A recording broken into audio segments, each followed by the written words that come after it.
Madam Angel నెంబర్స్‌లో 333 Angel number యొక్క secret ఏంటి ma'am? 333 మనం చూసామంటే 3+3+3 9. నేను చెప్పాగా ఇందాక గాడ్ నంబర్ 9 అనేది అంటే abundance number.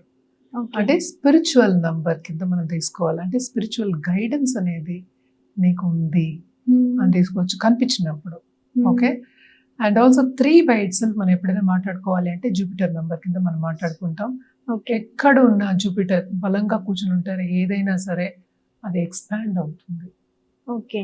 So full expansion అనమాట. అదొకటి కాకుండా మన చిల్డ్రన్కి కూడా మనం చెప్పుకుంటూ ఉంటాం.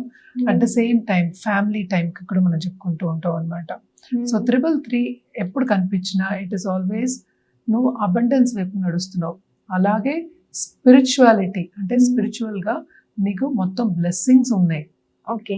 అంటే దేవుడి బ్లెస్సింగ్స్ ఉన్నాయి నీకు. సో తప్పక ఏంటంటే నువ్వు అనుకునేది సాధిస్తావు. నువ్వు నడు, నీ పాటలో నువ్వు నడు, నువ్వేమనుకుంటున్నావు అది సాధిస్తావు ఏదైనా సరే. అది సో ఇప్పుడు చాలా మంది మత గురువులు ఉంటారు, లేకపోతే రిలీజన్ అంటే ఇష్టపడే వాళ్ళు ఉంటారు, స్పిరిచువాలిటీ అనేది ఇష్టపడే వాళ్ళు ఉంటారు. సో ఎప్పటికైనా లైఫ్కి అన్నీ కావాలి, మనకి 4 కావాలి. స్పిరిచువాలిటీ కూడా అది ఒక పార్ట్ ఆఫ్ లైఫ్.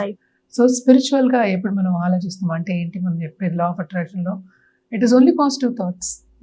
ఎవరికి హాని చేయొద్దు, at the same time align అవ్వు యూనివర్స్కి, అంటే గాడ్కి అలైన్ అవ్వు. అంటే ఏంటి మంచి థాట్స్ ఉన్నప్పుడు, గ్రాటిట్యూడ్ ఉన్నప్పుడు మనం అలైన్ అయి ఉంటాం అనమాట. సో అది మనకి 333 కనిపించినప్పుడు మనకి ఆల్రెడీ మనకి ఏదైనా సందేహం ఉంటే కనుక తప్పక అది కరెక్ట్, నువ్వేమో కరెక్ట్ పాత్లోనే ఉన్నావు, నీ థింకింగ్ కూడా కరెక్టే. స్పిరిచువల్ ఎండీవర్స్లో నువ్వు ఉంటే కనుక తప్పక ముందుకెళ్ళచ్చు. నువ్వు ముందుకు వెళ్ళినప్పుడు మేము మీ సపోర్ట్ ఇస్తాము, వెనకాతలే ఉన్నాము మీకు ఓకే అని చెప్పడానికి 333 అనేది కనిపిస్తుంది. అంటే 333 ఏంజెల్ నెంబర్‌ని కూడా అఫర్మేషన్ కింద వాడొచ్చు అంటారు. తప్పక వాడచ్చు, ఏదైనా సరే మనం వాడుకోవచ్చు. బట్ అందరికీ స్పిరిచువాలిటీ కావాలని ఉండదు కదా. అవును. సో కొంతమందికి ఒక్కొక్కరికి ఒక్కొక్క కోరిక ఉంటుంది.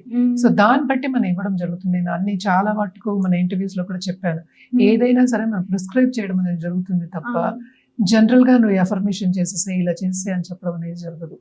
So 333 by itself significance ఏంటంటే abundance number. 3 by itself is abundance number. Okay. ఇప్పుడు 3 అలాగే 12 మనం ఎప్పుడు చెప్తూ ఉంటాం, 21 ఇవన్నీ అబండెన్స్ నంబర్స్. అంటే ఎక్కడైనా ఎక్స్పాండ్ అవుతుంది అంతే. నువ్వు అనుకున్నావు అనుకో, ఇప్పుడు మనం ఒక చెట్టు నాటాము, దానికి ఫస్ట్ ఏంటి చిగురు వస్తుంది. చిగురు అంటే అందరికీ తెలుసు, చిన్న చిన్న ఆకులు వస్తాయి, దాని తర్వాత అది వృక్షం అవుతుంది. ఎన్ని ఆకులు నేను కౌంట్ చేయగలవా?